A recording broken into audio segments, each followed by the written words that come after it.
Mehmet emmi, çöle giderdeyiz. Bak senin de buranda bir tane düğünün var. Seni adet bütün böyledi.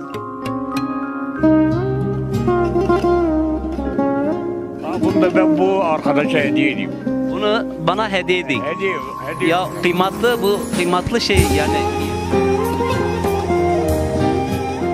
Dilerseniz Muhammed emmi'den başlayayım. Muhammed emmi, sen kendini bize bir tanıtır mısın? Kaç yaşındasın? Havaik'te mi doğdun?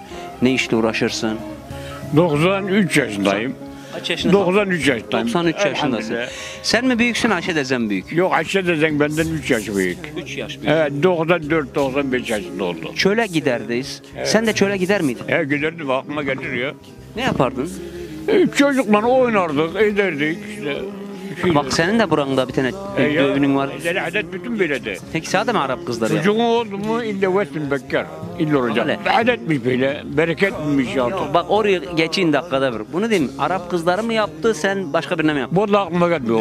Çocuk kanı yapmışlar yani. Bak Müslüm emmi dedi ki Arap kızı yaptı dedi. Seninkinden mi bir Arap uyuması yaptı yoksa? Müslüm emmin şey daha biraz hareketli, bu Müslüman aldı.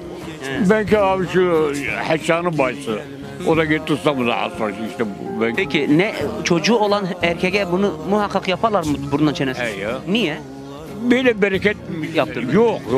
Çocuk var. Ha, bereket olsun. Olsa ben yaptırmadım. Arap bu olmaz. Ya olmaz. Sen çocukken yaptırmışlar. He. Dudağına da yaptırmışlar. Sonra okuduk, ettik. Osmanlı hocasında okuduk. Arap hocasında okuduk. Mektebe 5. 6. okuduk. Yani o zamanın hocaları 4-5 dil bildiğine göre yani günümüzün bir üniversite profesöründen daha iyiymiş. Bizim hoca bir şey bilmezdi. Biz bir kağıt yazar, biz de onu kim yazarız doldururuz. O zaman da böyle defterler yokturdu. Takı hocanın bahsetmeyin değil mi başkasından? Parça parça kağıt alırlardı. Bize kurşun kalemi alırlardı. Böyle çenteler, kağıtlar, defterler yokturdu öyle. Onda ne vardı, ne birer şey öğretirdik. Zibilden tamam ayetler tebrik eder. Öğretirdik, işte onu yakarız. Hoca işte onu yakar, biz de okuruz. İşte okuruz. Ha, sen çok gittin mi çöle, bir defa mı gittin? Çok gittim çok. Anan baban hepiniz gider mi? Hepimiz giderdik. Peki köyde kim kalırdı buraya evinize? Tarlamız yoktur bizim emmilerimiz burada. Ha siz tarlanız yok diye göçebele giderdiniz, davarla geçinirdiniz. Başkalarının da davarları var mı? Hemşakarı Ecimre çok Yavuz'du. Kocanla mı Yavuz'du? Babamla emmi beslemiş.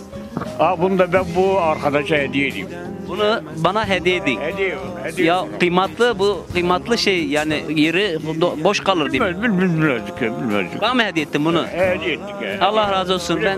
Ben de bunu kabul ettim. Bu aynalı çuvalı Muhammed emmi bana hediye etti değerli izleyenler.